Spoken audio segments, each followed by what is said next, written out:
में फिर बारिश का कहर बरपा है। बादल फटने से राज्य के कई जिलों में भारी तबाही की तस्वीरें सामने आई है। प्रशासन की ओर से लोगों तक राहत सामग्री पहुंचाई जा रही है। इस खास रिपोर्ट में देखिए।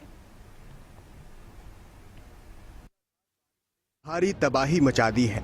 प्रदेश के कई जिलों में बादल फटने, भूस्खलन और सड़कों के अवरुद्ध होने की घटनाएं सामने आ रही हैं।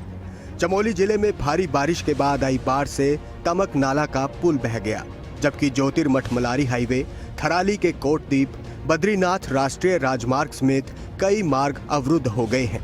नंदप्रयाग, पागल नाला, बनेर पानी, कमेड़ा और चटवा पीपल जैसे क्षेत्रों में भी यातायात ठप है।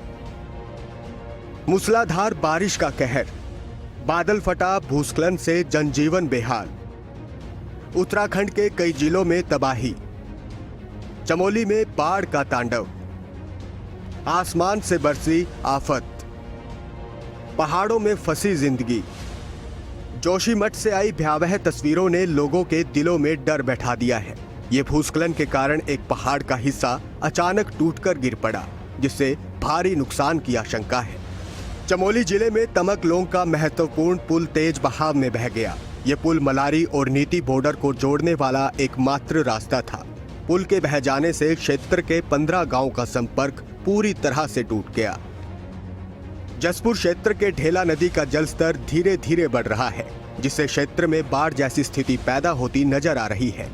बाढ़ प्रभावित क्षेत्रों में संयुक्त रेस्क्यू ऑपरेशन चलाकर प्रशासन ने अलग अलग स्थानों से 35 लोगों को रेस्क्यू कर सुरक्षित नदी पार कराई गई है।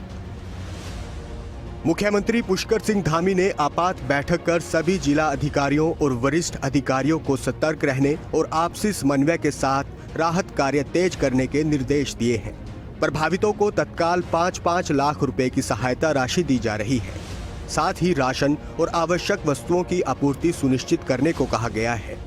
सबसे पहले मुझे सूचना मिली कि जो रुद्रप्रयाग जनपद का बसौली क्षेत्र है, जखोली के पास, वहाँ पर बादल फटा है और बादल फटने से जो काफ़ी सारा स्थान जो है भूस्खलन हो गया है, उसमें कुछ जानमाल की क्षति हुई है। इसके अतिरिक्त गुप्तकाशी के पास भी एक गधेरा बन गया है बीच में गाँवों के साथ। चमोली जनपद में और टिहरी जनपद में, हमारे बूढ़ा केदार क्षेत्र में और बागेश्वर जनपद के कपकोट क्षेत्र में भी आज बादल फटे हैं। प्रदेश के अन्य स्थानों से, पिथौरागढ़ से लेकर उत्तरकाशी तक पूरी आपदा की स्थिति है, लेकिन प्रयास है ऐसी आपदा के समय में पूरी सरकार, हम सभी लोग उन आपदा पीड़ितों के साथ हैं।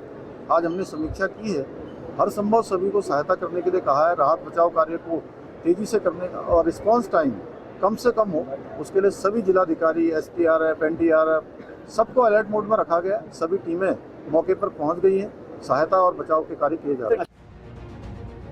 वहीं मौसम विभाग ने देहरादून, बागेश्वर, अल्मोड़ा और नैनीताल में 1 सितंबर तक भारी बारिश का अलर्ट जारी किया है। राज्य सरकार ने नदियों के जलस्तर की सख्त निगरानी और बंद सड़कों को जल्द खोलने के निर्देश दिए हैं।